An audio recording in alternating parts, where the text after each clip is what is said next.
Hello everyone, welcome to engineers success. आज यहाँ पे मेरे आने का रीज़न है कि एक बहुत बड़ी अनाउंसमेंट है हमारे गेट एस्पिरेंट्स के लिए। देखो, हम लोग इंजीनियर सक्सेस अपना बैच स्टार्ट करने जा रहा है गेट का, लेकिन इस बार ऑफलाइन बैच है। गेट का ऑफलाइन बैच 23 फरवरी से, डेट याद रखना। गेट का जो बैच है वो 23 फरवरी से स्टार्ट होगा, ठीक है, 23 फरवरी से। और जो दूसरा बैच है वो 27 फरवरी से स्टार्ट हो रहा है। दो बैचेस स्टार्ट हो रहे हैं, 23 फेब एंड 27 फेब से। तो देखो, एक्चुअली मैं आया हुआ था सिर्फ अनाउंसमेंट करने, लेकिन दो तीन बातें थी जो मेरे जहन में घूम रही थी। पिछले 2 साल से जो नेगेटिव इन्वायरमेंट बना हुआ था ना, बहुत ज़्यादा नेगेटिविटी, जहाँ जाओ हर जगह मतलब एक नेगेटिविटी के साथ 2 साल हमने कैसे निकाले हैं। ठीक है, वो सभी लोग, मतलब हमारा ही नहीं, मतलब हम ही लोग नहीं, हम इंडियंस ही नहीं, पूरा वर्ल्ड परेशान था। लेकिन फिर भी मतलब इतना हम लोग जूझते हुए, लड़ते हुए, भिड़ते हुए हम यहाँ पे पहुंचे हैं। और 99% हमने मतलब कवर अप कर लिया है। हमने उन चीज़ों को कवर अप करते हुए एक पॉजिटिव बैक टू, मतलब होता है ना, ट्रैक ऑन ट्रैक आने की कोशिश में लगे हुए हैं। और भगवान ने चाहा तो हम आ भी जाएंगे ट्रैक पे। तो काफ़ी बच्चों के इसी बीच, मतलब जो एग्ज़ाम हुआ है, गेट 2022 का भी एग्ज़ाम हुआ, 21 का भी एग्ज़ाम हुआ, बहुत सारे बच्चों के मैसेजेस आने शुरू हुए कि सर हमारी प्रिपरेशन तो धरी की धरी रह गई। बहुत प्रिपेयर किया था, ऑनलाइन में मुझसे पढ़ाई नहीं हुई।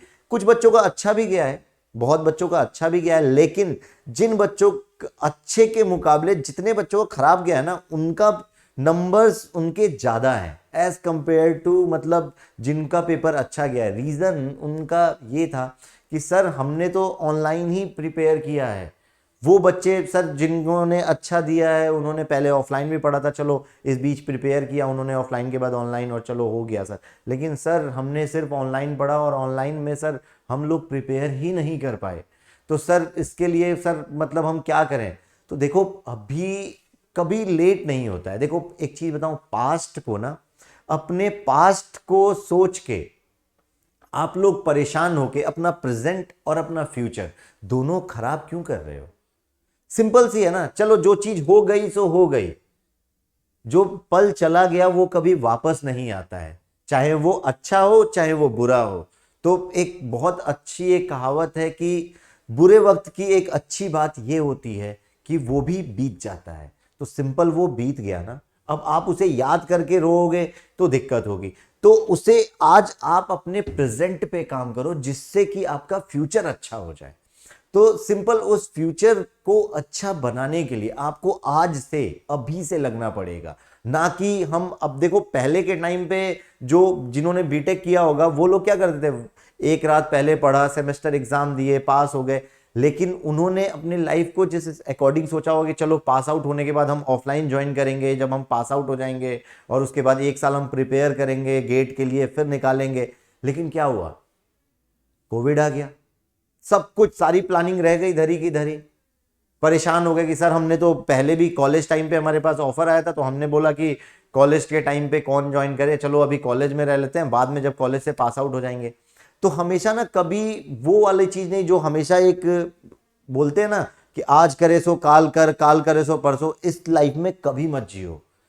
क्योंकि हमेशा जो सही मुहावरा है, आज करे सो अब, काल करे सो आज कर, आज करे सो अब, पल में प्रलय होएगी, बाकी बहुरी करेगा कब। मतलब जो भी आपको करना है वो आज ही कर लो, कल के भरोसे मत छोड़ो, क्योंकि कल किसने देखा? कोविड तो किसी ने सोचा नहीं था ना। आगे आया कोविड, लॉकडाउन किसी ने सोचा था कि लॉकडाउन ऐसा भी हो सकता है कि हम लोग घर के अंदर पैक हो जाएंगे, कॉलेजेस बंद हो जाएंगे, ऑनलाइन पढ़ेंगे? नहीं ना। ये सारी चीजें हुई।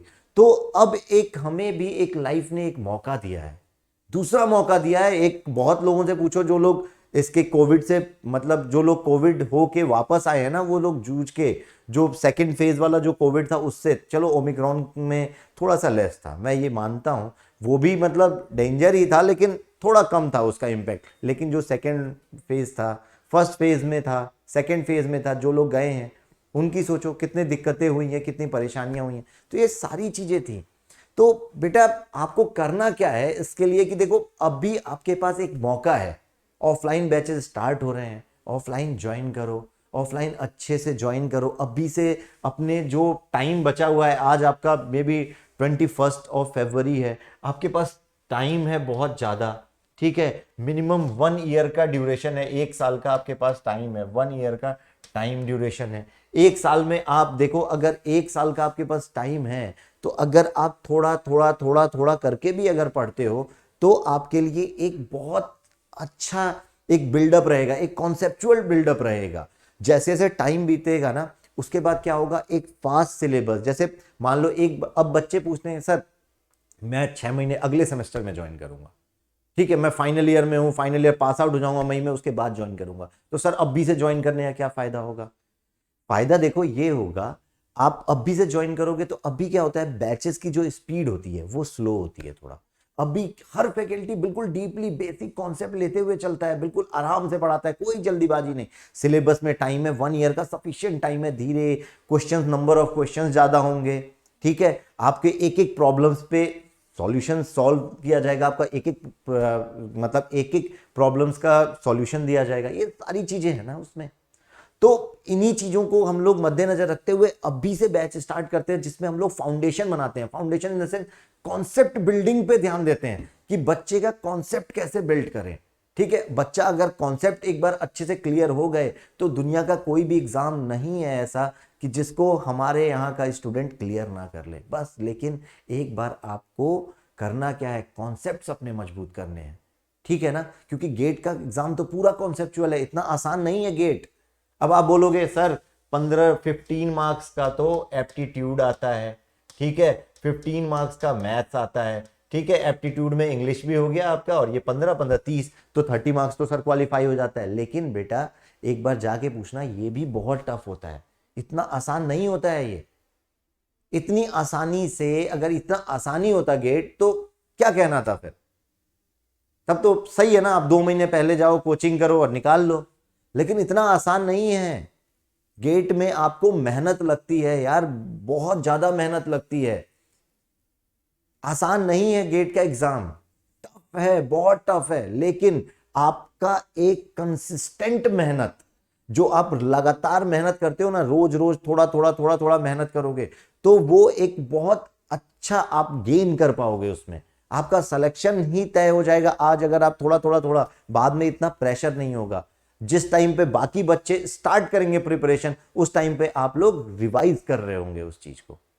तो कहना ये चाहता हूं मैं कि आप लोग आज से, कल के भरोसे मत बैठो, आज से स्टार्ट कर दो अपनी प्रिपरेशन, एक स्ट्रेटेजी बनाओ। फाइनल ये नहीं कि कल से करूंगा, परसों करूंगा, वो कल कभी आता ही नहीं है स्टूडेंट की लाइफ में, वो कल कभी नहीं आता है। कुछ नहीं होता है, कुछ करने के लिए नहीं है, लेकिन फिर भी बिजी है इतना कि किताब नहीं खोल पा रहे हैं। ये एक स्टूडेंट की लाइफ होती है। आज इस दोस्त के साथ चले गए, आज इस दोस्त के साथ चले, एक बार इस चीजों से बाहर निकलो। एक टाइम था जब आपके सीनियर्स कॉलेज में पढ़ रहे थे, 3rd ईयर 4th ईयर में जब कोचिंग जाते थे ना, तो 1st ईयर में जब कॉलेज में एडमिशन लिया, मान लो एक बच्चे ने कॉलेज में एडमिशन लिया, तो वो अपने 3rd ईयर 4th ईयर वालों को देखता था कि सर ये उस कोचिंग में जा रहा है, सर ये उस कोचिंग में जा रहा है, ठीक है, सर आप कौन सी कोचिंग में जाते हो, मैं इंजीनियर सक्सेस में जा रहा हूँ, सर आप कौन सी कोचिंग में जाते हो, मैं इंजीनियर सक्सेस में सिविल ब्रांच में कोचिंग करता हूँ, मैं इस ब्रांच से इस यहाँ पे इंजीनियर सक्सेस में कोचिंग करता हूँ। तो उस बच्चे को भी एक आइडिया लगता था कि सर लेकिन आप किस चीज़ की कोचिंग करने जा रहे हो, गेट की, सर ये क्या होता है। तो वो सीनियर के थ्रू ही पता चल जाता था कि गेट का ये फायदे हैं, ये इंपॉर्टेंस है। अभी तो 1st ईयर 2nd ईयर तो आपने घर पे बिताया है, आप तो वो 12th से बाहर ही नहीं निकले हो अभी तक। आपने 12th करके कॉलेज में तो आ चुके हो, 1st ईयर 2nd ईयर घर ही पे पढ़ लिया आपने। अब आप 3rd ईयर में आए हो, 3rd ईयर में आपको पता ही नहीं है कि आगे करना क्या है। अभी तो मैं कॉलेज ही देख रहा हूँ, कैंपस ही देख रहा हूँ। तो बेटा आपको थोड़ा सा, आपके साथ जाति तो हुई है, लेकिन इस जाति को आप बाहर निकालो। आपको खुद एक, आपको इतना स्ट्रगल आपको थोड़ा ज्यादा करना पड़ेगा, आपको खुद ढूंढना पड़ेगा। आपको पता तो करो गेट के बाद फायदे क्या है। सीधे यही कहते हो इंजीनियरिंग के बाद जॉब नहीं है, इंजीनियरिंग तो सर करके फंस गया। अरे यार, इंजीनियरिंग के बाद बहुत अपॉर्चुनिटी है, गेट के बाद एक बार अपॉर्चुनिटीज तो देखो। पीएसयूज हैं, एमटेक है, बहुत सारे हैं, निटी मुंबई पैकेजेस, सब कुछ क्या नहीं है। सब कुछ है गेट के बाद, लेकिन आपको उसके लिए शिद्दत तो दिखाओ उस गेट की तरफ, तब तो वो गेट भी आपको पहुंचाएगा ना वहां पे एक बार, लेकिन शिद्दत तो दिखाओ। आराम से तो कुछ नहीं मिलता है यार। आप बिल्कुल आराम से बैठ के चाहोगे कि मेरे को स्पून फीड करा दो, तो नहीं, कोई नहीं कराने वाला है। मेहनत करनी पड़ेगी इसके लिए आपको, इसके लिए आपको एक अच्छी तैयारी करनी पड़ेगी। एक अच्छे से तैयार करो अपने आप को कि हाँ जी सर मैं यहाँ से तैयारी कर रहा हूँ। जाओ पूछो अपने सीनियर से, सर कहाँ पढ़े थे आप, क्या कैसे करना है, बताएंगे, वो आपको गाइड करेंगे। नहीं पता है, कोचिंग में आओ, यहाँ पे कोचिंग में आके गाइडेंस लो, प्रॉपरली टाइम बनाओ, टाइम टेबल बनाओ। कॉलेज का टाइम क्या है, कॉलेज में पढ़ रहे हो ना आप लोग, 5 बजे तक कॉलेज छूट जाता है ना सारा, 5:30 बजे के बाद कोचिंग है यार, 5:30 पौने 6 बजे से स्टार्ट होता है, 7 से 8 पर डे 3 घंटे की क्लास है। आराम से आओ, 3-3 घंटे पढ़ो, 1 साल पढ़ो आराम से, 3-3 घंटे पढ़ो। सैटरडे संडे को ज़्यादा टाइम मिलेगा आपको पढ़ने के लिए, मंडे टू फ्राइडे 3-3 घंटे मैनेज करो। इन दोनों चीज़ों को बैलेंस बैलेंस बनाओ ना अपनी लाइफ में, तब तो एक अच्छे फेज पे पहुंचोगे आप लोग। अगर डायरेक्ट स्टार्ट करना है, अगर ठीक है डायरेक्टली आप सोचोगे कि हाँ 3 महीने पहले मैं जाऊंगा, ये कोचिंग का ये वाला देख लूंगा, यूट्यूब से ये पढ़ लूंगा और इससे ये ले लूंगा, नहीं निकलेगा। फैल जाओगे चारों तरफ, इधर भी जाओगे, 4 नावों में पैर डालोगे। ऑनलाइन से ये पढ़ा सर, ना ऑनलाइन से पढ़ पाया, ना ऑफलाइन से पढ़ पाया, ना रिकॉर्डेड से पढ़ पाया, बस खत्म। नाम ही सुनते रह जाओगे, सर उन्होंने यहां से निकाला, उन्होंने ये किया, उन्होंने ये किया। अरे यार मत फैलो, जो मिल रहा है पहले उसे देखो, जो आने वाला है उसे बाद में, पास आउट हो जाओगे वो चीज बाद में है।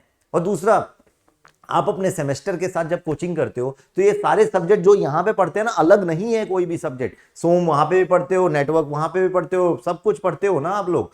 सोम भी पढ़ते हो, एफएम पढ़ते हो, ये मैकेनिकल सिविल वाले सोम पढ़ते हैं, एफएम पढ़ते हैं, ईसी इलेक्ट्रिकल वाले मशीन पढ़ते हैं, नेटवर्क पढ़ते हैं।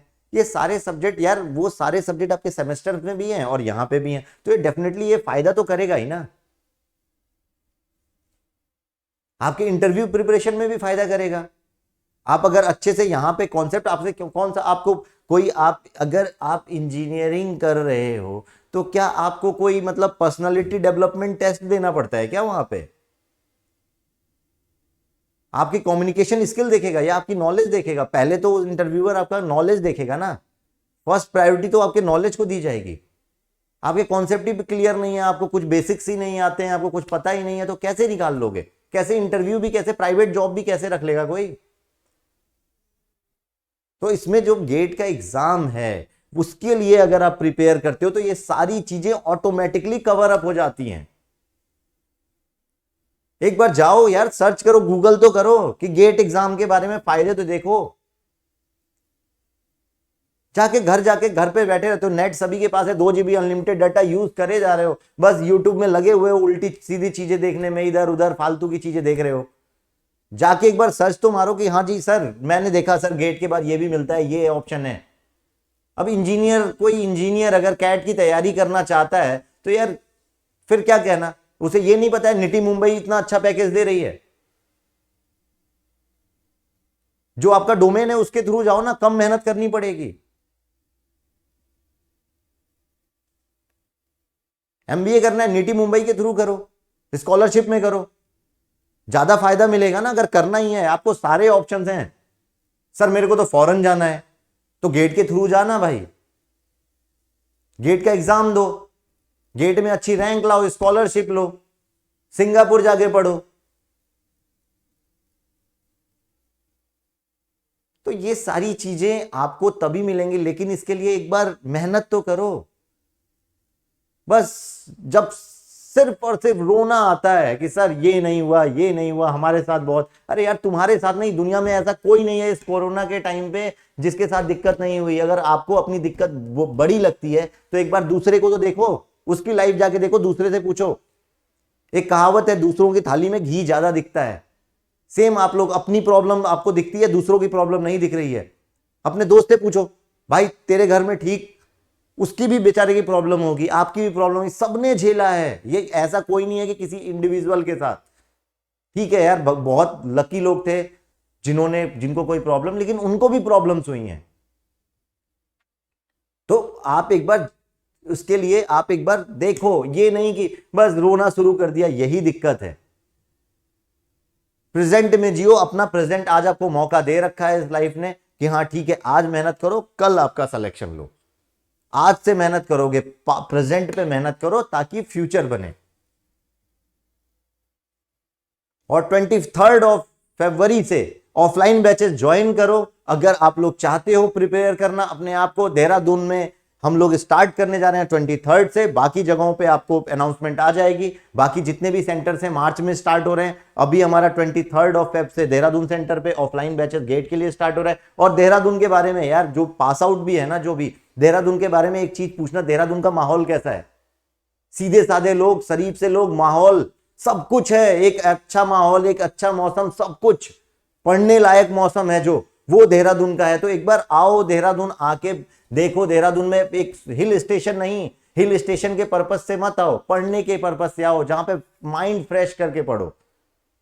तो ये सारी चीजें आपको देहरादून में मिल रही हैं। आइए ज्वाइन करिए ऑफलाइन बैचेस। कोई भी क्वेरी हो तो नंबर दिए हुए हैं आपको, मैं नंबर आपको दे देता हूं, इस नंबर पे आप लोग कॉल कर लेना, 9897199827। एक नंबर ये है और दूसरा नंबर है आपका 8393888104। इन दोनों नंबरों में से किसी भी नंबर पे कॉल करो। आप लोगों को पूरी इंक्वायरी लो, सब कुछ पूछो, पता करो कि सर कैसे होगा, क्या होगा। कोई भी अगर आपको डाउट है तो उस पर क्लियर कर सकते हो इन दोनों नंबरों पे बात करके। ठीक है, आप अच्छे से इन दोनों नंबरों पे बात करके अपना पता करो कि सर ये चीज़ें हैं और सर क्या क्या कैसे कैसे पढ़ाओगे। रही बात फैकल्टीज़ की, तो पर ब्रांच आपको 8 से 10 फैकल्टीज़ मिलेंगी, और वो भी फैकल्टीज़ सिर्फ नाम के लिए नहीं, एक्सपर्ट फैकल्टीज़ मिलेंगी जिनको एक्सपीरियंस होगा। आके अपने दोस्तों से पूछना जिन्होंने पढ़ रखा है ना इंजीनियर सक्सेस में, उनसे पूछना कि सर इंजीनियर सक्सेस के पास फैकल्टीज़ कैसी हैं, क्या क्या कैसे पढ़ाते हैं। एक आपको जो सब्जेक्ट आपको टफ लगता है ना, इस बात की गारंटी दे रहा हूं हमारे यहाँ की फैकल्टी उस सब्जेक्ट को सबसे आसान सब्जेक्ट ना बना दे, तो आप बोलना। तो ये हमारा मतलब एक होता है क्वालिटी एजुकेशन, हमारा मोटिव रहा है और हमने हमेशा दिया है, और उसका रिजल्ट्स है हमारे पास, सब कुछ है हमारे पास, अवार्ड्स हैं, रिजल्ट है। वो सिर्फ और सिर्फ आप स्टूडेंट्स की वजह से, अपने सीनियर से पूछना। तो ये टाइम आ चुका है यार अब प्रिपेयर करने का। सेकेंड ईयर वालों, थर्ड ईयर, फोर्थ ईयर, ये आके तैयारी करो। चलो फर्स्ट ईयर वालों के पास 1 साल टाइम है, अभी आराम करो। फर्स्ट ईयर वालों को कोई बात नहीं, लेकिन जो बच्चे सेकेंड ईयर में पहुंच गए हैं उनके लिए गेट 2024 का बैच है। वो लोग 24 के लिए तैयारी करो, उनके लिए फाउंडेशन बैच है, उनके लिए और कम प्रेशर होगा। जो 23 वाले हैं वो भी प्रिपेयर करें, उनके पास 1 साल का टाइम है। 2 साल का फाउंडेशन बैच होता है, प्री फाउंडेशन बैच है 2 साल का, उसको भी ज्वाइन करो। वो हमारा 26 फरवरी से स्टार्ट हो रहा है, 27 ऑफ फरवरी से प्री फाउंडेशन बैच। और जो फाउंडेशन बैच है वो हमारा 23 तारीख से स्टार्ट होगा 1 ईयर के लिए। तो ज्वाइन करो उन चीज़ों को, जब आपके पास फैसिलिटीज मिल रही हैं तो ज्वाइन करो। फिर कहोगे सर लॉकडाउन लग गया था, ये हो गया था, यार मौका अभी मिला है, अभी आप लोग ज्वाइन करिए। और बाकी कोई भी अपडेट के लिए, कोई भी अगर आपको डाउट हो, कुछ भी हो, आप इन दोनों नंबरों में से किसी नंबर पे कॉल करके आप अपने डाउट्स ले सकते हो। ठीक है, तो thank you and have a nice day. मिलते हैं आपसे 23 ऑफ फरवरी को।